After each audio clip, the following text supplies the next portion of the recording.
Hello बच्चों, चलिए आज फिर हम लोग ऑनलाइन क्लास में मिल रहे हैं। अभी आप लोग घर पर पहुंच गए होंगे। आप लोगों को पता है कि एक पीरियड आप लोगों का कम हो गया है, जिस वजह से आपकी क्लास नहीं हो पाई। इसलिए ऑनलाइन क्लास लिया जा रहा है ताकि आप वीडियो देख करके अपनी क्लास को पूरी कर लें, आपका पढ़ाई बाधित ना हो, इसलिए ऑनलाइन क्लास लिया जा रहा है। तो आज मैं आप लोगों को पढ़ाने जा रही हूँ व्याकरण। पहले भी ऑलरेडी व्याकरण में मैं ऑनलाइन क्लास में आपको कारक, क्रिया और काल तीनों में पढ़ा चुकी हूँ, ठीक है। लेकिन अब मैं आज आप लोगों को दोबारा रिवीजन करा रही हूँ। रिवीजन मतलब पुनरावृत्ति, है ना, दोहराव। रिवीजन का मतलब क्या होता है? पुनरावृत्ति यानी दोहराव। दोबारा से मैं आपको रिवीजन करा रही हूँ, इसको आप लोग कर लेंगे, देख लेंगे, ठीक है। अब आइए जानते हैं कारक के विषय में। कारक का अर्थ होता है करने वाला। जो कार्य कोई कर रहा है, जो भी कर रहा है, कुछ भी कर रहा हो, उसे करने वाला कहा जाता है। जो करता है वो हो जाता है कारक। जैसे देखिए वाक्य का जो निर्माण करता है, जैसे कि मैं बोल रही हूँ, यहाँ पर देखिए लिखा है राधा ने पत्र लिखा। तो पत्र लिखने का काम कौन कर रही है? राधा कर रही है। इसका मतलब क्या हो गया कि राधा जो है कारक है, यानी शिक्षिका पढ़ा रही है। तो इसमें कारक कौन हो गया? मैं, यानी शिक्षिका जो पढ़ा रही है, जो टीचर पढ़ा रहे हैं, वो क्या हो गए? कारक हो गए, ठीक है। तो उसी तरह का दिया है ब्राह्मण को दान दो। ब्राह्मण को दान दो, ब्राह्मण को दान दो, ठीक है। तो इसमें ब्राह्मण कौन हो गया? कारक हो गया। ये भी काम क्या करना है? इसको दान देने का काम करने के लिए कहा जा रहा है। कोई दूसरा व्यक्ति कह रहा है कि ब्राह्मण को दान दो, मतलब ब्राह्मण को देने के लिए कहा जा रहा है। तो ये ब्राह्मण कौन हो गए? ब्राह्मण कारक हो गए। पत्र कौन लिख रही है? तो राधा। राधा क्या हो गई? कारक हो गई, ठीक है। अब आइए दूसरा है आपका क्रिया। क्रिया का क्या अर्थ होता है? क्रिया का अर्थ होता है काम। देखिए यहाँ लिखा हुआ है ब्रैकेट में, क्रिया का अर्थ होता है काम, यानी कोई भी काम। देखिए अगर कारक है, कोई व्यक्ति है, यानी कारक यानी कोई व्यक्ति है, अगर वो कोई कार्य कर रहा है तो उसको हम क्या कहते हैं? काम कहते हैं। कोई व्यक्ति है तो वो कुछ ना कुछ तो करेगा ही, बिना किए हुए तो कोई दुनिया में संसार चल ही नहीं सकता है। ये संसार क्रिया पर ही चलती है। हर एक व्यक्ति कुछ ना कुछ क्रिया करते रहते हैं, कोई ना कोई काम करते रहते हैं। आप उसको क्रिया नाम दीजिए, काम नाम दीजिए, या फिर कार्य बोलिए, लेकिन करना तो सबको है कुछ ना कुछ। अगर कोई एक कदम चल भी रहा है तो उसको चलना कहा जा रहा है। पैर उठा कर रख रहा है तो उसको उठाकर रखना कहा जा रहा है। कहने का तात्पर्य यह हो गया कि प्रत्येक चीज अगर दुनिया में, ये पूरे संसार में हो रहा है, तो कोई ना कोई कार्य हो ही रहा है। और कारक है तो क्रिया है, यानी व्यक्ति है तो काम है, ठीक है। तो क्रिया अर्थात क्या हो गया? काम। जिस शब्द से किसी काम का होना या करना, होना या करना, होना या भी हो रहा है। अभी मैं आपको पढ़ा रही हूँ तो ये क्या हो रहा है? अभी हो रहा है। और करना यानी मैं फिर कल आपको पढ़ाऊंगी, तो ये कहाँ चला गया? करने वाली बात में, यानी होना या करना, या हो रहा है, हो चुका है, होगा। ये सारे जो क्रिया है, ये सारे जो काम है,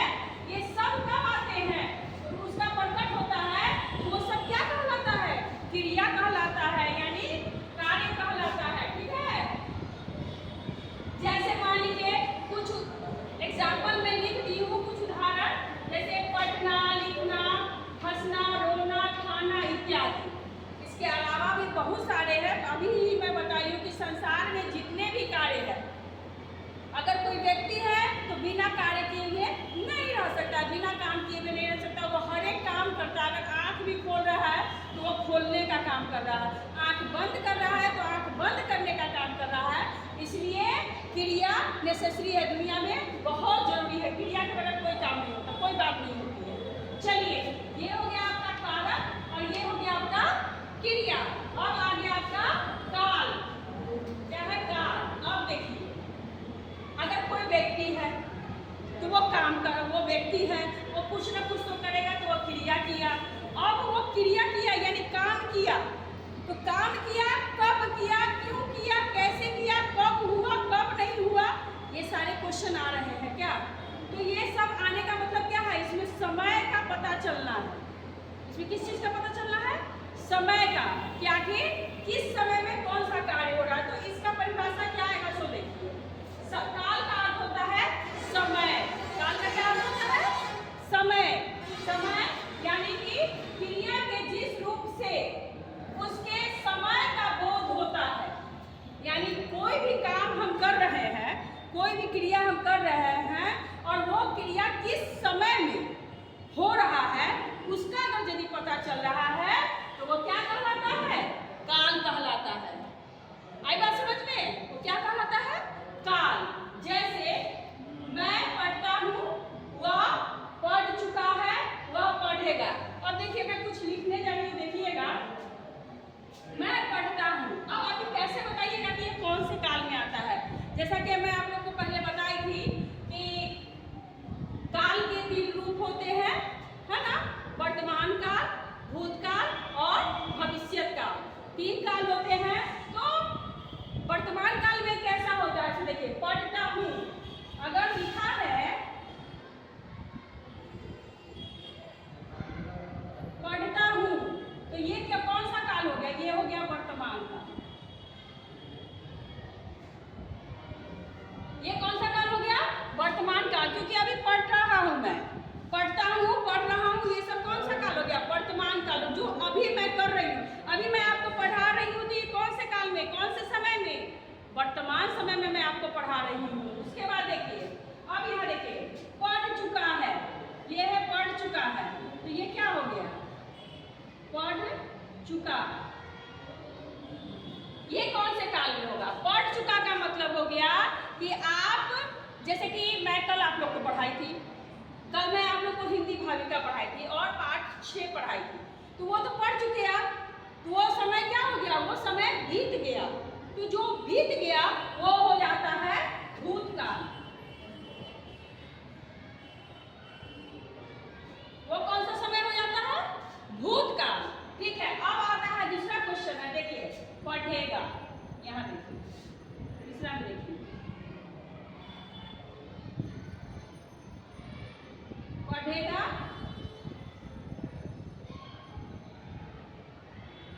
ये आ जाएगा आपका भविष्यत काल। चलिए, ये आ गया आपका भविष्यत काल, यानी भविष्य में होने वाला। जैसे कि आज आपकी विद्यालय में छुट्टी हो गई, आप लोग घर चले गए, अब आप कल आइएगा।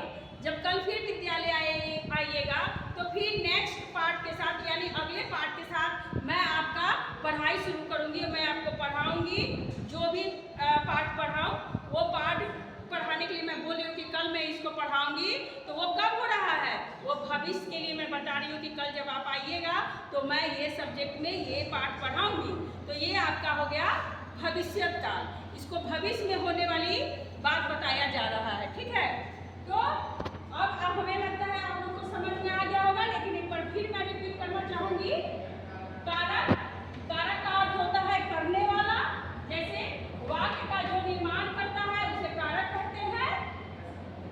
जैसे राधा ने पत्र लिखा, ब्राह्मण को दान दो। ठीक है, राधा ने पत्र लिखा, ब्राह्मण को दान दो। ये कौन हो रहा है? यहाँ पे वाक्य तैयार हो रहा है। तो वाक्य किसकी वजह से तैयार हो रहा है? राधा की वजह से या फिर ब्राह्मण की वजह से। यहाँ पे मैं 2 ही वाक्य दी हूँ, बहुत सारे वाक्य होते हैं जीवन में। कोई भी बातें हम लोग कोई भी लाइन बोलते हैं वो सब वाक्य है। ठीक है ना, वो सारे क्या है?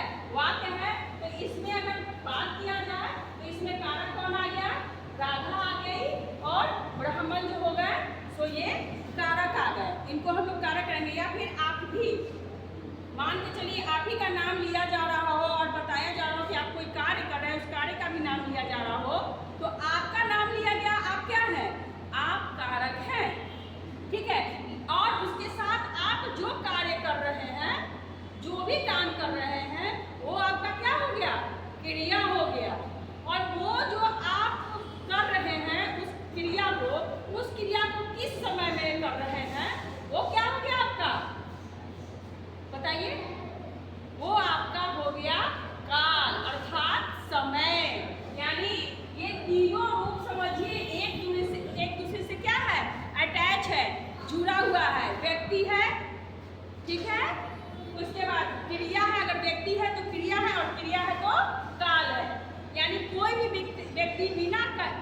किए हुए है, किसी भी समय में करते हुए नहीं रह सकता। अगर कोई व्यक्ति है तो वो काम करेगा ही, और काम करेगा तो उसका एक समय होता ही है कि वो इस समय में काम किया था, करेगा या कर चुका है।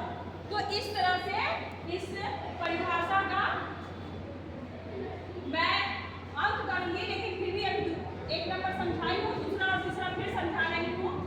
तो क्रिया का अर्थ होता है काम जिस शब्द से किसी काम का होना या करना प्रकट हो उसे क्रिया कहते हैं, जैसे पढ़ना, लिखना, हंसना, रोना, खाना इत्यादि।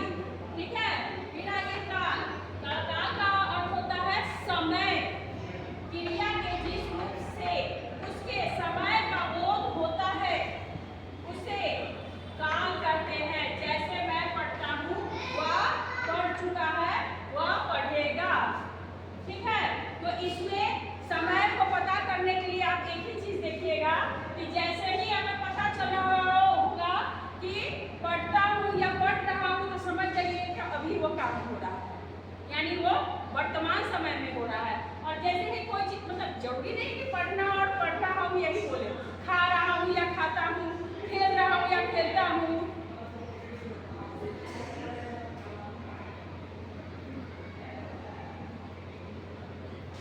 खेल रहा हूँ या खेलता हूँ, जा रहा हूँ या जाता हूँ, हंस रहा हूँ या हंसता हूँ, कुछ भी अगर इस तरह की बातें हो रही है तो समझ जाइएगा कि वो क्या, कौन सा काल है, वो वर्तमान काल है। ठीक है। पढ़ चुका हूँ या पढ़ चुका है, पढ़ चुके हो, कुछ भी इस तरह की बातें आ रही हैं तो वो समझ जाइएगा। या खा चुका है, खा चुकी है, खा चुके हो, इस तरह का कोई अगर वाक्य आ रहा है तो वो समझ जाइएगा कि वो भूतकाल है। और जैसे ही आएगा करेगा, करेगी, करोगे या खाओगे, पियोगे, रहोगे, रहना होगा, अगर होगा इस तरह का शब्द, इस तरह का वाक्य का प्रयोग हो रहा है तो आप समझ जाइएगा कि वो भविष्य काल है, यानी वो आने वाले समय में होगा, भविष्य में होगा। ठीक है।